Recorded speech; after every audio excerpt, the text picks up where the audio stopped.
Maths PSC സ്റ്റഡിയിലേക്ക് സ്വാഗതം. നമുക്കിന്നൊരു maths നോക്കാം. ഒരു വസ്തുവിന് 35%, 10% എന്നിങ്ങനെ തുടർച്ചയായി ഡിസ്കൗണ്ട് അനുവദിച്ച ശേഷം 1170 രൂപയ്ക്ക് ഒരാൾ ഇത് വാങ്ങിയാൽ അതിന്റെ യഥാർത്ഥ വില എത്ര?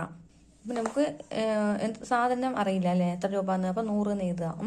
ഇൻറ്റു 35% പറയുമ്പോൾ 100 35 പോയാൽ 65 അല്ലേ.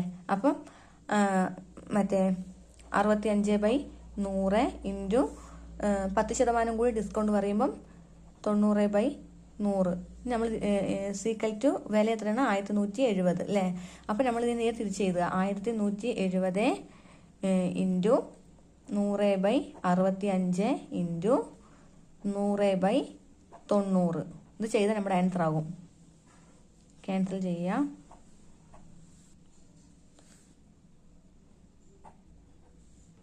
നമ്മുടെ ആൻസർ 2000. എത്രയാണ്?